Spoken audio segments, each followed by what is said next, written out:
Good morning. We are reviewing and summarizing Hemshech Ayin Beis, the conclusion, the last 120, 130, 127 pages, to be exact. And we are now on page 13, let's see here, 1377.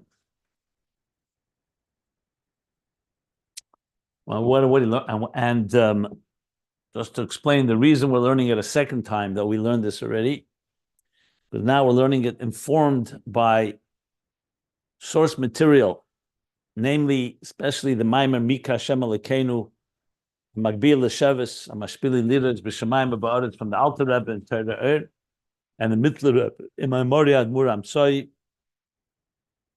which serves as the foundation and basis of many of the ideas here. Not all of them, but a big part of it. But especially as we get to the conclusion, the themes that are connected to Ner Mitzvah, V'Torah Ner Hashem Nishma Sodam, and with the Rebbe Rashab, they never ended up concluding the Hemshech, writing the Hemshech Ayin Beis. So there are questions and themes that have not been spelled out. So learning those Maimorim and going back to the themes here, we could piece it together, the puzzle, and that's what we're in the process of doing. So we're learning it a second time, but we're also learning it in that context. So with that said, the central theme here in this section is about Torah in general, Torah as it began on page 1350, the interface between the divine and existence through Torah, which is from the top down, Torah the Torah that illuminates, Torah's emes, that brings that absolute crystal clarity of divine truth into a world that is often, if not all the time, that truth is concealed. Even worse, can be a corrupt world, a hostile world, where there's filled with deception and lies and duplicity, as we're quite aware of, then bringing the Torah's truth into that world. So though he's not speaking so much about that corrupt world, he's speaking about more in a more subtle and more sublime form in the context of Chochma and Bina, but ultimately that is the purpose, is to bring Torah clarity into a world of right and wrong, like he did say. The words that he used is Tevera, Shmu'urif Sheker ve'emes, false and truth.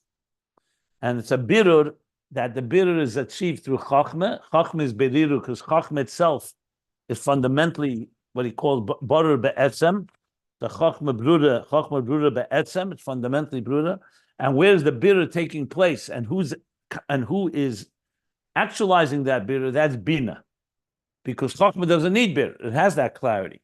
Bina takes the point of Chochma, the Nekudas HaChochma, and which can be remain concealed, its truth, and brings it in a way that, as he puts it, 3 points he makes consistently. One is that it reveals it to everyone. So everyone now verifies and confirms and affirms that truth. Secondly, in a compelling way, mukhrach, that it's not ambiguous, it's not questionable, it becomes absolute, ironclad and airtight case that that's the truth. And three, that it removes all sigub pselos, any form of lack of clarity, what he called a toss, a mistake, an error, or a sheker, or falsehood, and removes all of that. That's what Bina accomplishes. Now, obviously, Bina is doing it with the empowerment of Chochma's clarity, but it's in Bina where that process happens. Without Bina, Chochma would have that truth, but it would remain in its own world. Or like you said earlier, in the world of Atzilus, not in the world of Biyah. On the previous page when he said what it is Lamaila. Okay. So that's what Chochma and Bina, and the interplay between Chochma and Bina. And in the process, it's like giving a new birth. He called it a tulda chadasha. New ideas emerge when you go through Bina, because Bina, what does it do? It delves into it, it probes, it questions, it analyzes. In that process, new details are emerged. And he called it like a new birthing. He gave two examples, the birthing of when you plant a seed in the ground and the seed deteriorates, but it gives birth, it sprouts into and blossoms into something, a new growth. And the second example of actual birthing of a child, the difference between the male contribution of the seed, but at the same time, the female contribution of actually the place where the child develops and besides the seed, besides the egg and the ovary, but also the development of the child to the point that you actually have a child, which is only possible with the makabel, which is the nukva. It becomes mitzias chadosh mamish ma'ayin liyesh. And the same thing he says, those examples also apply to seichel. Kamoikenu b'bchinas hasichli, the bina. Bina is the ima, is the mother, and Chochma is the father. So the sichli of it is that the bina, agam sheba b'keich nekudas hachochma, is a mekeich habina ba'atzma kedavar chodosh mamish. And that's why in Bina more details emerge to the point of even new ideas that were not there in a revealed way in Chochma. And then we moved over to the next paragraph. Adugma calls the example of all of this. We'll understand now back to Torah Shebiksav and Torah Shebal-Peh, which is what he began with. If you remember, Mikra is Torah Shebiksav, Mishna and Talmud is Torah Shebal-Peh. We'll soon learn the difference. We learned already the difference, but we'll soon spell it out in this context. So difference between Torah Shebiksav and Torah Shebal-Peh. So Torah Shebiksav, in this context, there you have radiating Chochmei law. Torah Shebiksav Chochmei law. They brought different ratios. Chochma, Kaneni Darke, Chochma Machter, Chochma Nafis, Chochma Brura. And there's no Taruvis there. It's very clear, it's higher than Birurim. In Mikra, we're not doing Birur when you read Torah Shebiksav. There, everything is stated as is. Obviously, based on that, we will be able to clarify and distinguish, and therefore Torah Shebal-Peh is based on Torah Shebiksav. But in Torah Shebiksav, Ein ba taruv is klal. Yet it states, but it's all stated bekitzer, like a seed, like a nakuda of Chochma. It's bekitzer v'remez b'chinas nakuda levad. It's brief, and remez meaning it's only alluded to. You don't have all the details spelled out. It's a nakuda, which is like Chochma, nakuda atzmis, nakuda se'emes. Kamoshri be'etzem bli shum netiyah. As it is at its core, without any inclination, one way or the other, like as will emerge afterwards. The fact that we learned earlier that there are netiyas, in the parentheses, he qualified that. And what did he say? Even though we learned there's kavim, but they're in a state of yichud and eskalus. Especially we learned the Sefer Bereshis compared to the other four books. But even the other four books, in general, it's yichud v'iskalus. The difference is the yichud iskalus of Atzilus or the yichud iskalus of the maitzil of the emanator, as we learned earlier at the bottom of page 1374. Okay. Yichud v'iskalus. V'adrabah, the primary yichud is the iskalus hakavim. The real yichud is when you combine all the kavim together, and that's what Torah Shebiksav does. And the fact that we said that it doesn't have netiyah, he says it means it doesn't have a pirud. The separation of the branches, that's not what Torah Shebiksav focuses on. And even the kavim, however, are still bekitzer, and in the form of klolos and nakuda. We call them midas shebachachma, which is not a mitzias, and also the midas in Atzilus. Like we said, there are mitzvahs in the four books, and even in Bereshis, he said there's Avram, Yitzchak, Yaakov. However, harihem b'chinas midas atzmim. They're not yet fully developed and substantial, what he calls mitzias midas mamish, especially as well as Oira Chochma is radiating within them. Okay, point being, however, Torah Shebiksav is Chochmei law. That's where we stopped. Now he's going to apply this. So what does that mean? What does that mean when Moshe Rabbeinu learns Torah, and he, of course, has the written Torah, he has it on the highest level. So, of course, he also knew Torah Shebal-Peh. So what is he seeing that we don't see, for instance? So he's going to spell this out now in the context of what we learned, Chochma and Bina. I'm ready to continue, approximately middle of the page, the line that begins Erach Chochma, end of a parenthesis. Begins with Moshe Rabbeinu Olav Shalom. We'll continue learning there, page 1377. And the pages can be found if you want to follow along. You don't have the book, it's a PDF scanned at ayinbeis.com. which for the record is the same as chassidusapplied.com, except it's the Ayin Beis section within chassidusapplied.com. Okay. Moshe Rabbeinu Olav Hashalom, learning inside now. And Moshe Rabbeinu Olav Hashalom hayekeli legili era Chochma. So now I refer you back, because he's going to be referring to ideas that we learned earlier when we started with Mikra on page, let's see here, 1 second. Yeah. When he spoke the difference in Mishna and Mikra, Mishna and Talmud, so he began on page 1367. So just keep that in mind right now, 1367 and 1373 and 1374. So what we're going to learn now is going to combine that which we learned on those pages, but now with informed by the difference in Chochma and Bina. So everything we learned about Chochma and Bina will be the inyan about Torah's emes, the emes of Chochma coming into Bina, and clarifying. He's now going to put it into the context of what we learned earlier about Torah Shebiksa, of difference in Mikra and Mishna. So he says like this now: Moshe Rabbeinu Olav Hashalom, he was a keli legili era Chochma. Being that he was, of course, Moshe Rabbeinu, he's the first Moshe Kibul Torah Sinai. Remember, we learned that Mishna, Mikra for sure. Mishna goes back ish mepi ish, straight to Moshe, mepi agvura, from Hashem.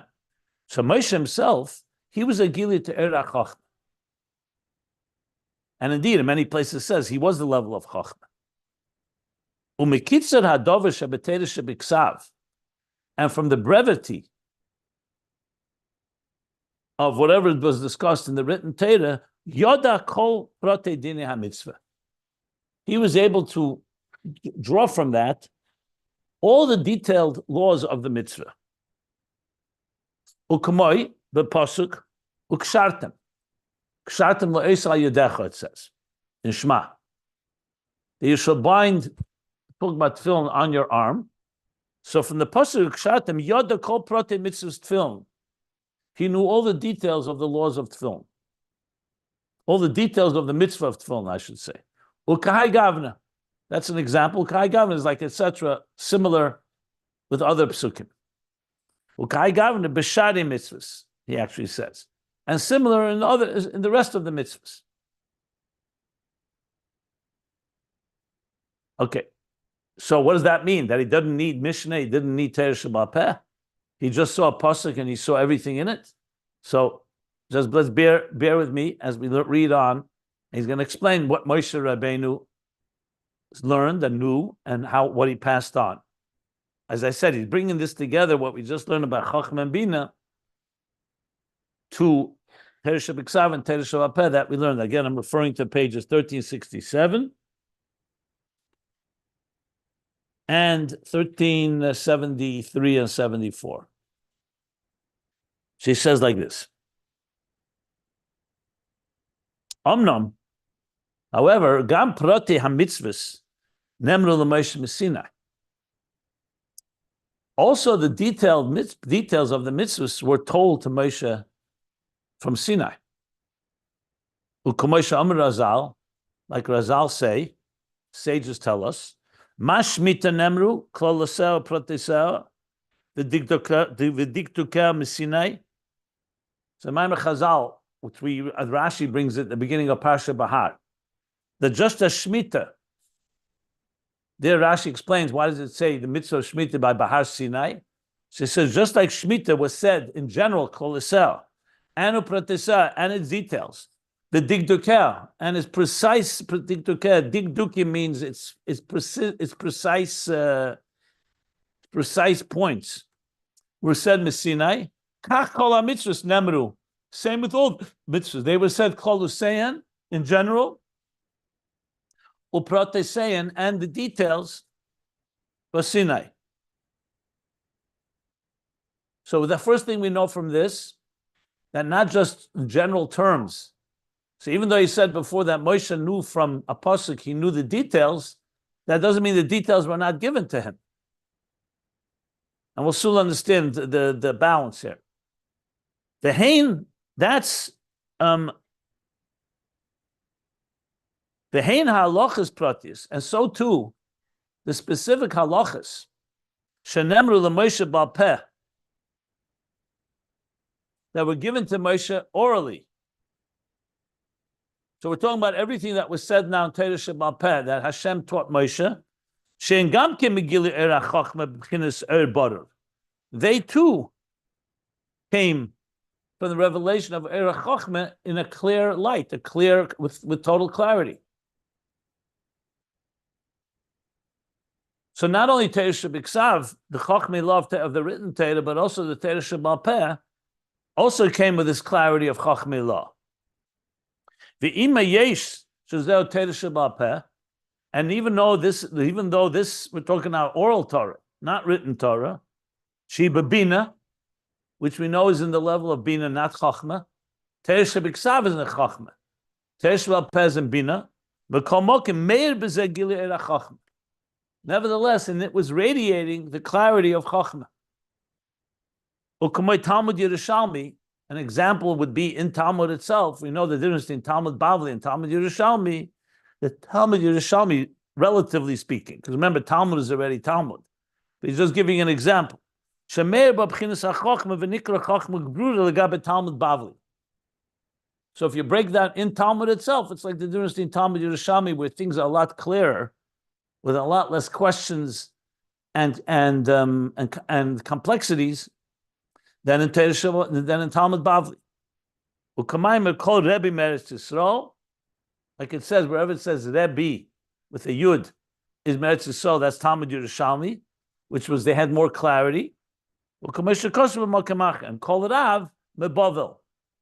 When it says Rav, not Rebbe, it's Mebavel. Bottom line, Talmud Yerushalmi is closer to Mishna than Talmud Bavli is.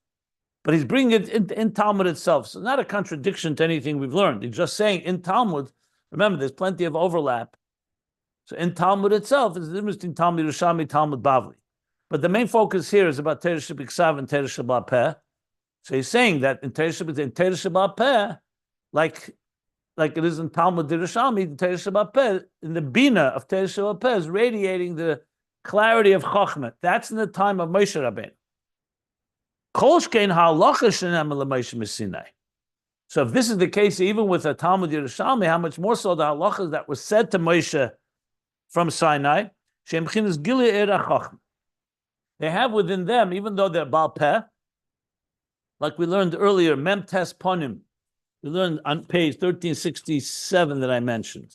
Remember, he said Mem Peh, there's 49 facets, 49 arguments toward explaining something as Asr, and 49 explanations as Mutter, and that's where Hashem says, Achrei Rabim Lahates. Let me just see, is it on that page or is it on the other page? 1 second. Actually, no, it's I think on the other page I mentioned, 1373. Yeah, my mistake. 1373, he brought that. So this was all said to Moshe. So even though they're different kavim, Asr, Heter, they were all said Baal Peh to Moshe Rabbeinu, in addition to the written Torah, but in it all was that clarity of Chochmei law. As far as the resolution, Achrei Rabim Lahates, that Hashem said to Moshe, you will resolve it by consensus. But as far as the actual message, well, this is what was given with that type of clarity. So it's either the clarity of Chochmei law, like Torah Shebiksav, or the clarity of Chochmei law radiating within Bina of Torah Shebal Peh. Not finished yet. He's going to say this more. Moshe then Mosram the Yeshua Liskenim. And that began the Masada. Like the Mishna continued, Moshe Kibbutz Torah Messina, and he gave this to Yeshua. So this clarity that he had, the clarity of Chochmei law, radiating within Bina and Torah Shebal Peh that he received as well from Sinai, the details, he passed that on to Yeshua. And Yeshua passed it on to the Skenim, to the sages. And the sages passed it on to the Nevi'im, all the way to Anshe Kres Agdela, all the way to Rabbeinu HaKodosh, who ultimately compiled it in the Mishna, as we shall learn. Ba'ad HaZugis, Hayakol mashaba bekabola mepi Moshe halacha brura begili chochma. Until the zuges, what we learn about the zuges, the partners, that was already Shmai Vavtai, the students, the final Anshe Knesset Gdol, the men of the Great Assembly. If you go back to page 1373, where he said this, he said explicitly, said till the zuges. I just want to read the exact words he used there. Let me see here. Yeah. Second line on page 1373. Ish mepish ada zuges v'anshe knesset yeah. So all the way till the Zugis are like Shmai Vavtayan, who became the teachers of Shammai and Hillel, where Shammai and Hillel would be the first machlekes, those three things that they disagreed with, only in a few matters. But up till that point, everything was passed on, like he says here, with total clarity. That's why I'm bringing us back to the page 1373. It's necessary to connect it to this. Clear crystal halacha, begili er chochma, with the revelation of er chochma.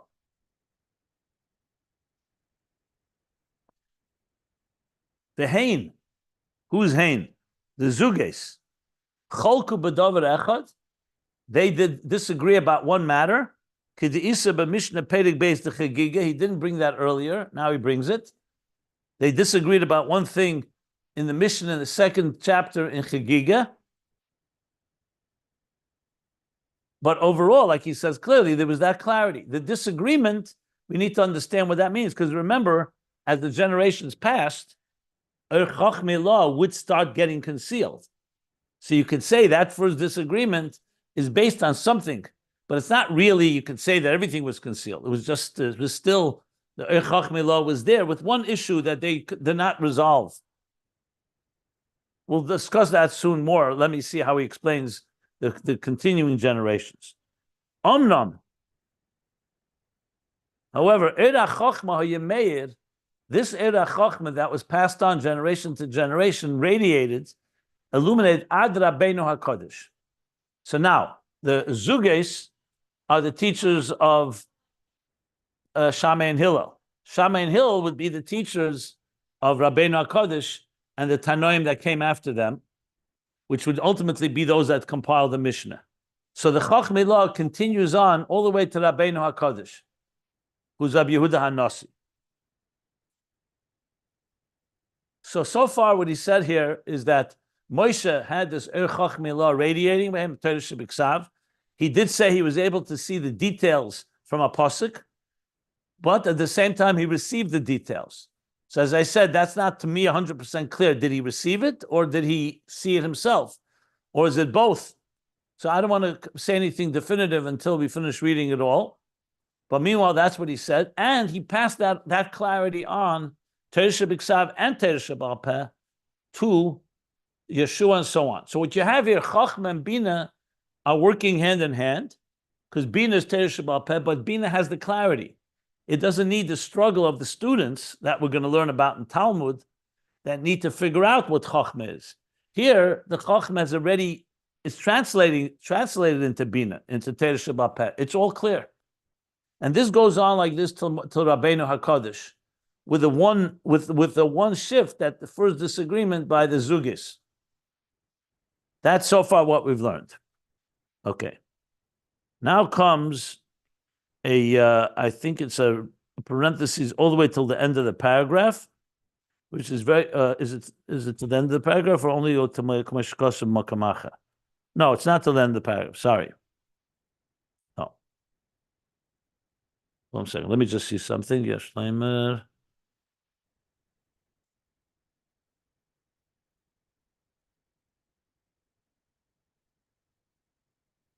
Yeah. It's not the end of the paragraph. It's around 5, 6 lines, I think. Let me stop there for any questions. Now, your questions may be addressed in the next few lines, so you may want to hold up with questions. But in case there's something I said or we learned here that needs more clarity, I'm happy to stop to clarify anything.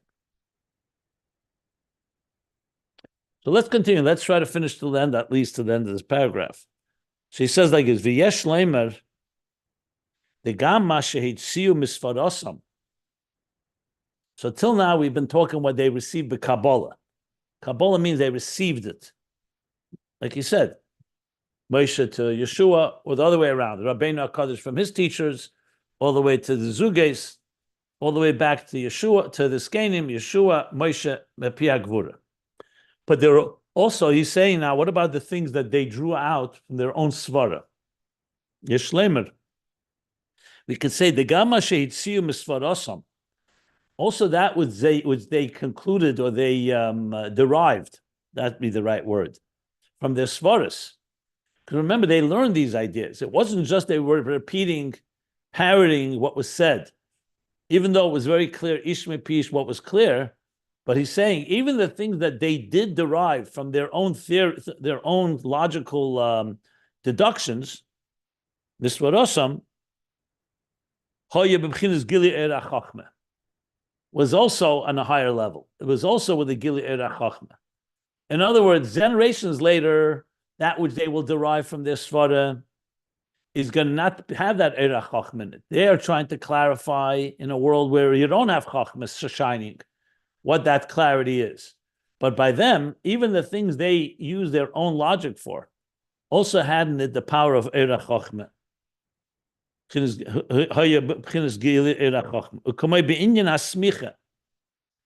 giving an example. One of the big issues that was discussed in those generations where they discussed and they analyzed was smicha. Smicha is essentially this idea of smicha ishma pish. Smicha essentially means ordination. That how does a rabbi become a rabbi today as well as back then?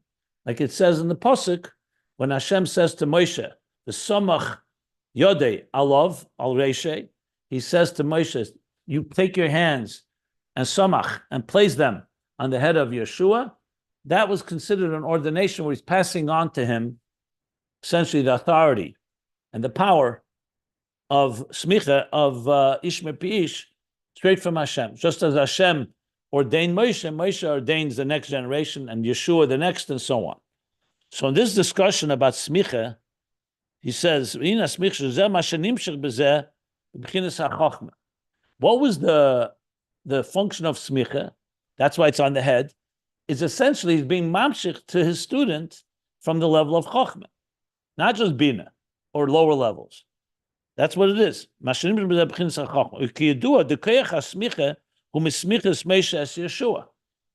I just explained.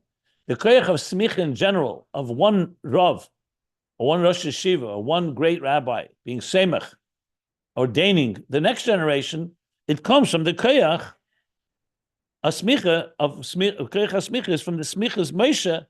That power of ordination, of passing on, comes from Moshe to Yeshua.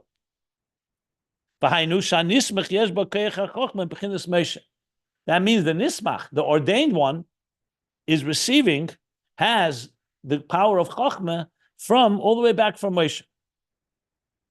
The same is in the generation, same is with the generation of the Tanoim. Tanoim is the generation of the Balei Mishna, the authors of the Mishna. They had this Chochma. In other words, part of what was passed on was not just the clarity, it was also the Koyach HaChochma that brought that clarity. Kol Rebbe, like he said before, Kol Rebbe Meretz Yisrael, says Kol Rebbe, Sheyesh B'Bchinas Yud HaChochma. What makes the word Rebbe different than Rav? He has a Yud at the end. What is the Yud? The Yud indicates the Nekuda of Chochma, the truth of Chochma, or the spark, the Nekuda, the point of Chochma. V'zeu shenikraim Tanoim Eisis Esonim. And that's why the Tanoim are called the same letters Esonim. Esonim are like Eson, the strong ones, the mighty ones. U'kameshikosav Esonim Mezdei Oretz. Esonim Mezdei Oretz. The mighty ones are the foundations, like you saw it, Mezdei, are the pillars of the earth. So Tanoim, one of the names Tanoim is the same letters as Esonim, the powerful ones, the mighty ones. What makes them mighty? Because they have this nekudas hachachma shehema miyazdim teira shebal peh. Because they're the ones that founded They're the foundations, the pillars of Torah Sheba'al Peh. Now, this is actually discussed in the Maimer Torah that I mentioned when we spoke about Birur Sheni. You recall a few days ago, maybe was the last class? Yeah, I think it was. Torah Shmeis, he talks about this as well. How the Tanoim Dafke are called Esonim, Miyazdim Torah Sheba'al Peh. V'hu b'bchinas maskil le'eson. So this is a level in Chassidus. Maskil Eson is a pasuk in Tehillim, but maskil le'eson, maskil, the source of intelligence, le'eson, to the mighty one. So Eson has many meanings. Eson's in the neshama, it's a high level. Sometimes Eson's connected to Atik. Here he doesn't say that. Here he's saying Eson from the word Esonim, the mighty ones. What makes them mighty? Not just, we're not talking about physical might. They had that level, that level of clarity of Eira Chochma from the Smicha Ishme Pi'ish all the way from Moshe.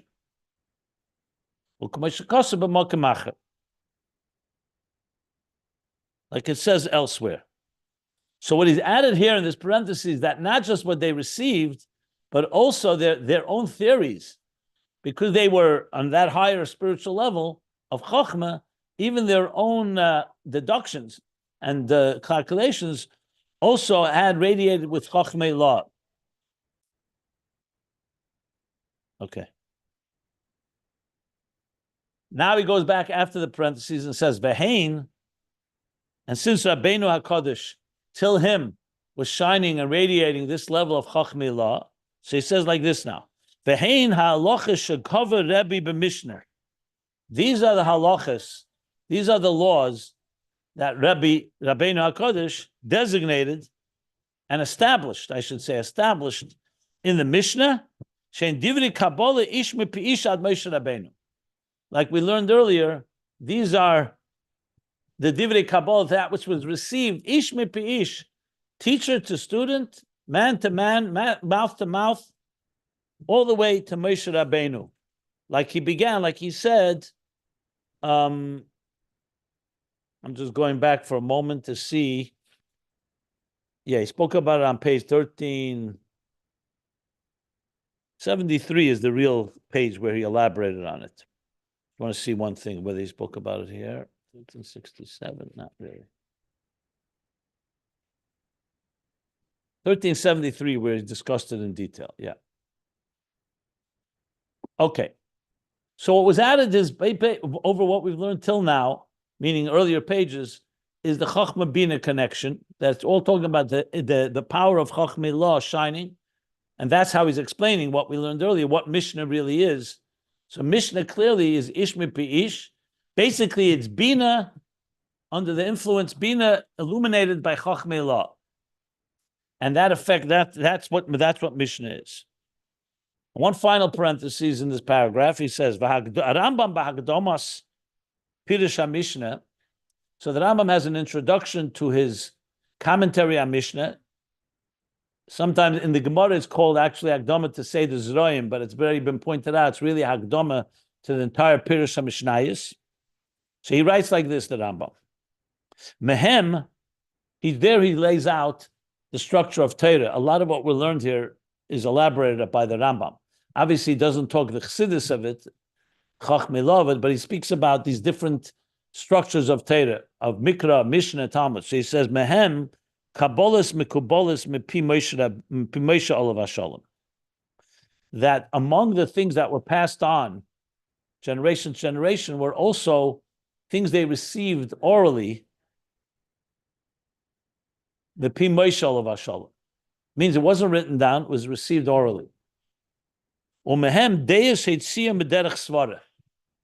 that's what he's referring to when he said before, that in that itself there's another subcategory. So in other words, there's the category of Torah Shebiksav, the written Torah. That's very clear, passed on, word for word, exactly as written in the Sefer Torah by Moshe, time of Moshe. Together with that, he was taught Torah Sheba'al Peh, like we said, Klolos Upratis V'Digdukeha, details that were passed on. Ba'al Peh. Generation to generation. It was Rabbeinu HaKodosh that documented that when he compiled the Mishnah. But then there's things that Rambam is saying that they take a receive a Kabbalah, but among them, were things that deis heitziyim b'derech svara. There were things that these sages, generation after generation, they derived through their svara. Like he said before in the previous paragraph, Masheitziyim misvarasam, which he explained is also with Chochma law. So now he's quoting the Rambam exactly. And those things that they discussed, that they did not receive exact instructions, but they were able to derive it through their logical evaluation and discussions, did not have machlekes. Umahadeyes shenofla b'hamachlekes. Umahadeyes shenofla b'hamachlekes. And then there were deis. One second. Hem deis teitzim dechsov ve'ein alem machlekes. Umahadeyes shenofla. And then there were deis. There were opinions that did have disagreements. So the Rambam is essentially breaking down that, saying there are things they received Baal Peh, that's what they received. There are things that they themselves logically surmised. In that itself, there's categories that there was no disagreement, and then there was areas there was. Like he mentioned before, the one difference that the Zugis had, and the three that Shammai and Hillel had. Atkan l'shene. So he's quoting that. Why is he bringing that here? I think he wants, for thorough purposes, to really lay out everything exactly what was passed on, because he's saying, based on what we read, you'd think everything is passed on and there's no disagreement at all. So he's saying there were. Not many, but there were a few. And generally speaking, there weren't. And even the things they derived in with their own calculations were also no machlekes, because like Apich Siddur, the reason is because Chochma law was shining there. The fact that there are a few that start machlekes, he already explained earlier, because the beginning of the process, that's exactly why Rabbeinu HaKodosh and his colleagues felt they have to write it down, because they started sensing that things are going to be forgotten and we're not going to be able to have that clarity anymore. And that went hand in hand with the time where Golas began. So that's exactly what was happening.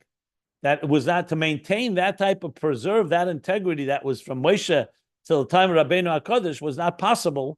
Baal Peh. That's why he went to write it all down and clarify all the points to make sure that we have it exactly right. Basically, he saved. It's like I would compare it to like Chayzrim, who saved to preserve the original, recognizing that in time they may not be able to preserve it, God forbid.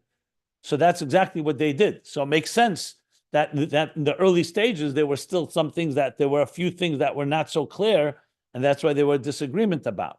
The disagreement most likely was based on what did they actually hear, or it could be what the svara was. What there seems more that they deduce different conclusions, but very few differences, which tells you how clear things were then. Okay, and one more piece in this parenthesis: Ubamove haTalmud Rab Shmuel Hanogid. So there's another. If you look in the back of Shas, the back of the Gemara in Brachos, you have the Akdama to Rambam's Pirush Mishnayos, but there are also other prefaces to Shas, to Talmud. So there's another one, a very famous, another classic, is from Shmuel HaNogid. He was a great sage, obviously, and he wrote a preface, an introduction as well. The Rambam calls it Akdama to Pirush Mishnayos. He calls it a Move. A Move is like an entrance point, but essentially the same idea, like an intro, a preface to the Talmud. So he writes, Kosav, HaMishna hi hanikra Torah shebal peh. Mishna is called the oral Torah. V'hi yiseda Torah shehitiku. And that's the foundation of the Torah that they copied.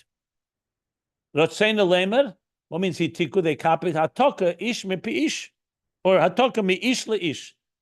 So hatoka sometimes means actually copying like a carbon copy. Here, obviously, it wasn't a written carbon copy. It wasn't a written copy. It was an oral copy. But it was hatoka ish mish. They literally received one from the other. That, he says, is Mishna, Torah Shebal Peh, Yesod of Torah Shebal Peh, the Yesod HaTorah She'itiku. Moshe Rabbeinu Olav HaShalom, Ad Yemei Rabbeinu HaKodosh Olav HaShalom. Beginning from Moshe, it was copied, so to speak, repeated, generation to generation, till Rabbeinu HaKodosh. So Rebbe Rashab ends the parentheses. With this, he just establishes what we said before. He's bringing the sources, both in the Rambam and Rab Shmuel HaNogid, these two introductions or prefaces to Talmud to essentially corroborate what he said till here about what exactly is each part of Torah. So it's very clear here from what he's saying here that there's Torah Shebiksav, that's Chochma law.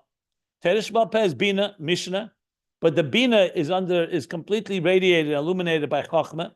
That's why it's Ish Mepish, Kabbalah Ish Mepish. Rabbeinu HaKodosh with his colleagues clarified that, and that's what they documented and compiled and composed the Mishnah. There's also svaras that they did develop on their own, also had that clarity of Chochmei law. In general, they were agreeable, except in one case, there were a few things that they did not have an agreement about.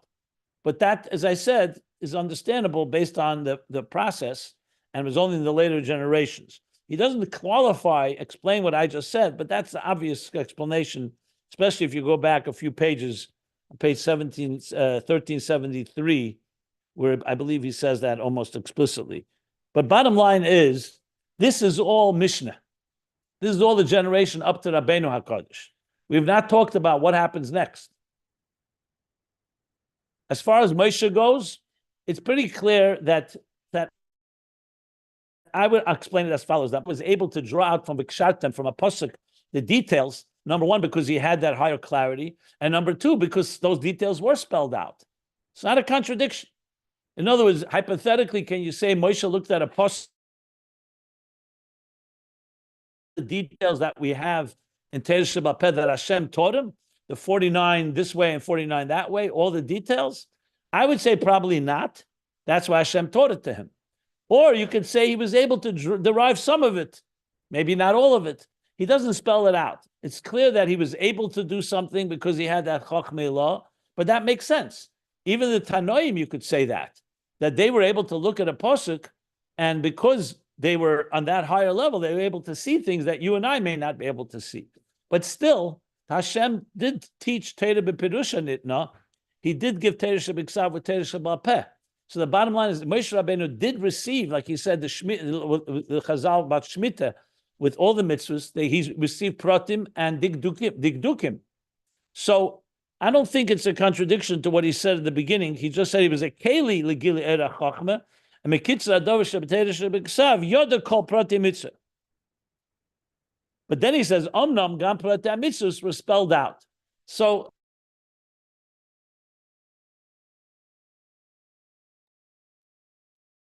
is it just me, or is Rabbi Jacobson coming in and out?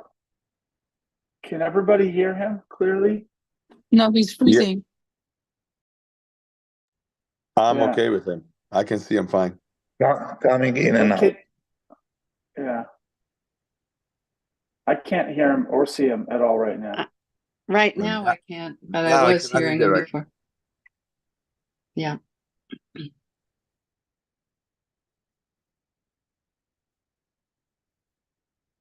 people hear him now?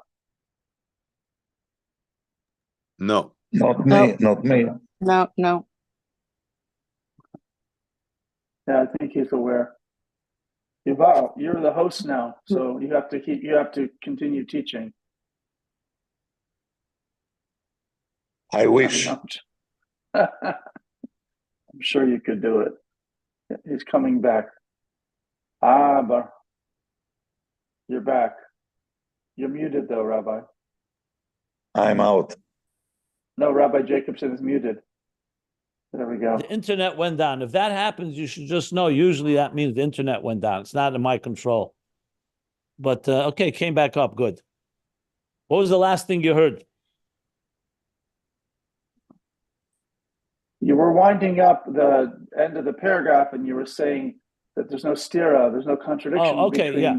So my understanding is that number long. So it's important to keep in mind there's no black and white. You can't say this is Mishna and this. There's going to be in Talmud clarity, and there's going to be a Mishnah, sometimes a disagreement, like we said.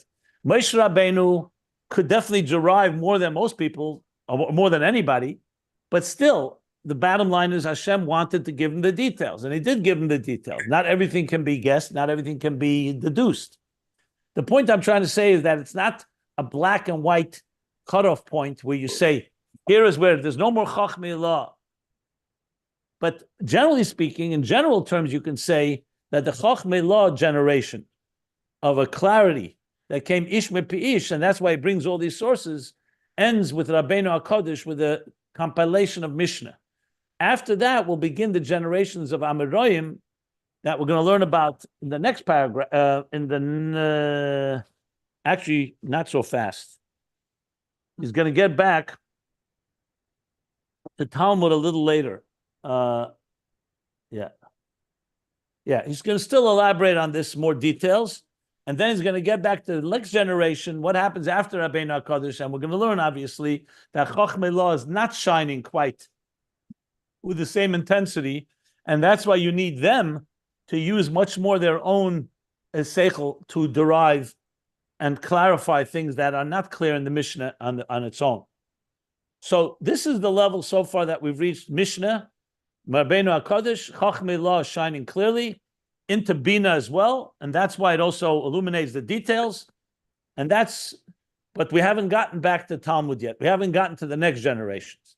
Just keep that in mind. So he's going to elaborate more about Chochma law of Torah Shebiksav as it radiates in Chochma Tata of Torah Shebapeh.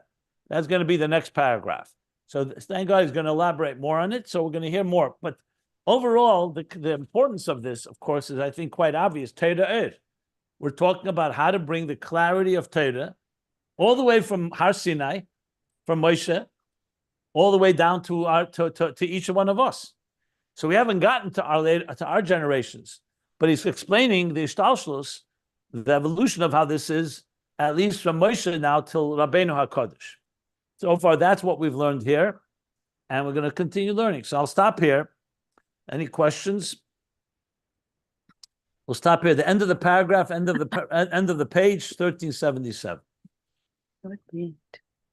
Floor is yours.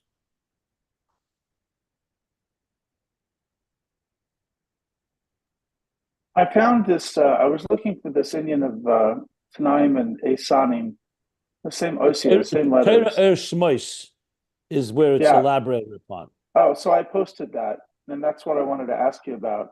It's in the Ayin Beis thread. Fine. And I guess what's written here is not really inconsistent with what the Rebbe Rashab said, of course. But before the Rebbe Rashab actually quoted from this Torah without saying as much, I spoke about it the other day about Bir Sheni.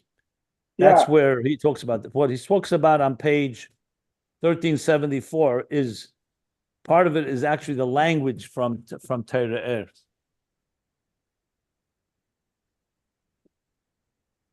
I guess so that's correct. That's the source of this material here. Right. So my question is, it says in there, paraphrasing, that there's a birur, there's a clarification and an explication of the halacha by the Tanaim, and so I guess I'm answering my question. The Indian is that Moshe Rabbeinu he just needed the Torah Shebiksav to get all the details, and the Tanaim actually explicated it, like ultimately redacted it. But the Indian is like this. On the one hand, it's a very nuanced question, but on the one hand, it was passed down ish me ish, and they got the details from Moshe Rabbeinu all the way down, as it says in Pirkei Avos. On the one hand, it sounds like they're getting exactly what Moshe what he understood. He gave to the Tanaim, and they passed it, and it was passed down until it got to Tanaim.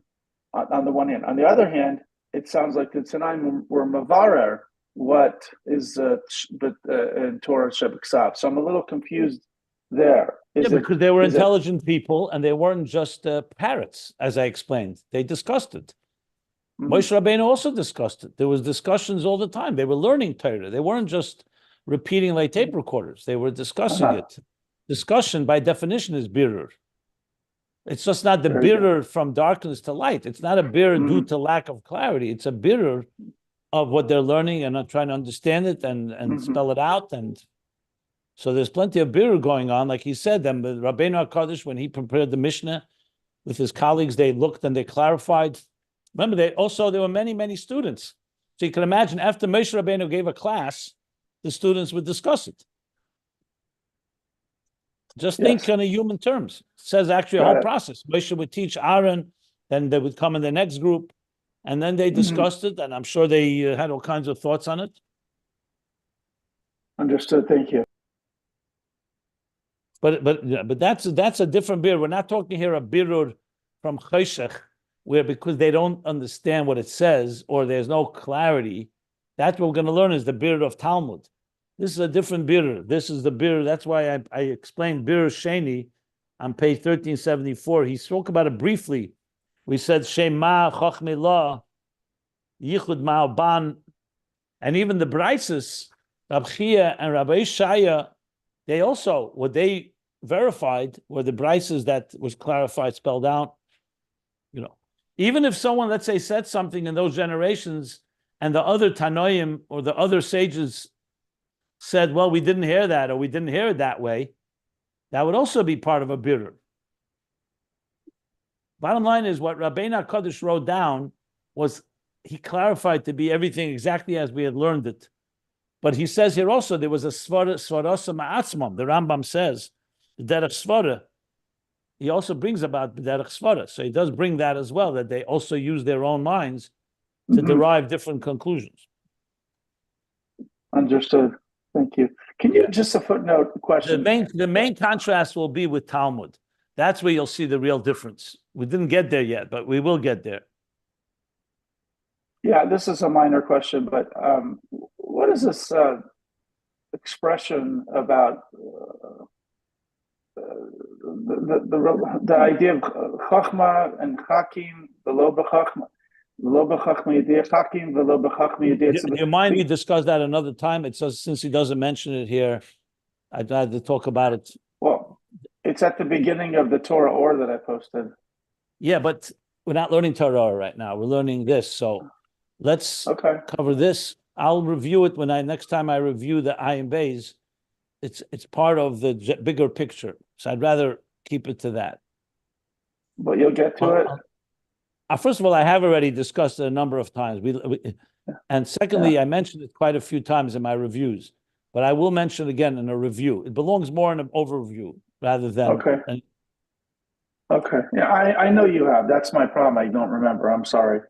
Thank you. No, I will do it anyway because it's part of the bigger picture. It is part of the bigger picture of what Torah is.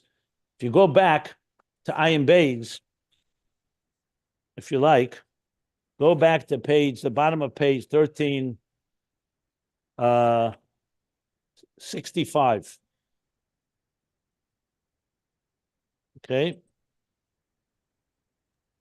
Where on the page? The bottom of page 1365. In the new paragraph or the end of the section? At the end, at the bottom of the page. So he says there, Chochma ma'ayin timotza. So that's where I elaborated on that. Okay. Thank you. I'll speak about it some more in the next. But next time I summarize tomorrow, probably I'll discuss it. Okay. Thank you. I just want to say that in the mimer. It's also in the mimer of the Chanukah mimer. Mir Kashem Elokeinu. He talks about the Chakim v'lei b'Chochma yediyah as well. Which one? By the Alter Rebbe's mimer and the Mittler Rebbe, both. Okay. I just want to clarify for myself and for the sake of solidifying this learning that Torah Sheba'al Peh is Knesset Yisrael's answer to Torah Shebechtav. Like we learned that. One second. Where'd you get that from? I never heard that before. What does that mean? Never heard. What do you mean Knesset Yisrael's answer? Torah Sheba'al Peh was given by Hashem to Moshe Rabbeinu on Har Sinai. Yeah, so that's Torah Sheba'al. Right, fine. But Torah Shebechtav is like the seed and the masculine, and Torah Sheba'al Peh is like the feminine answer that we have to toil and figure and well, figure. No, he doesn't say that here. He doesn't say it's the feminine answer of Yidden.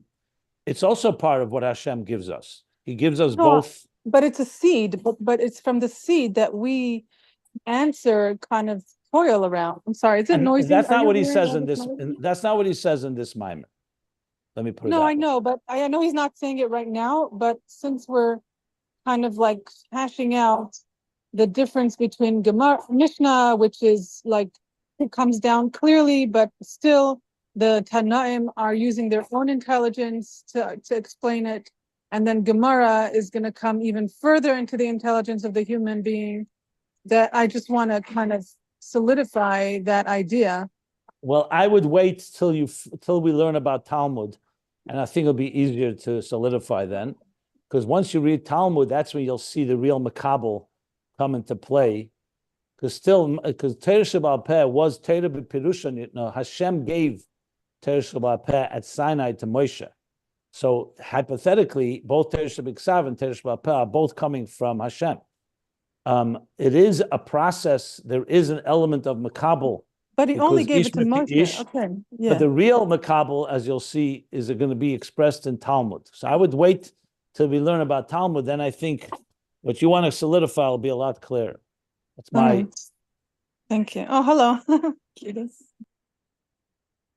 My little grandson. Yes, Chaim. He's participating. I would just wait till we do Talmud. You'll see it'll be a lot clearer that way. Right now, yes, it is true. He said clearly that Torah Shebiksav is Chochma, Torah Sheba'al Peh is Bina, and he compared Bina. He said on top of the page, Bina Yasera Nitna Be'isha. He compared it to male and female and birth of a child. But the real Hiloda Chadosha of Torah Sheba'al Peh, you'll see, is in Talmud, even more than in Mishna. That's what I saying. Let's wait for that, and you'll see how it comes together. So it's all relative, basically. Mikra, Mishnah, Talmud. Mikra is the most Mamayla Lamata. Mishnah is a combination. Talmud is the real Mamata Lamayla within Torah itself. To Elisheva's question, though, can you clarify why it says that this transmission is from Bechinas Ma into Bechinas Ban? Well, the Rebbe Rashab just began Hadumim Ekol Zeh Yuvim B'Torah Shebiksav and Torah Sheba'al Peh. He hasn't finished. So everything he spoke about Ma Ban and male and female and Chochma and Bina he's just beginning. He just spoke about Mikra and Mishnah. He hasn't gotten to Talmud yet. That's why I'm saying let's wait till we learn about Talmud, and then you'll see how it all comes together. Okay, that's what I thought. Just confirming. We won't. I'm not running away from the topic. I just say let's wait. Rebbe Rashab himself is going to spell it out. That's what I'm saying. So then it'll be a lot easier to understand instead of jumping ahead. Okay.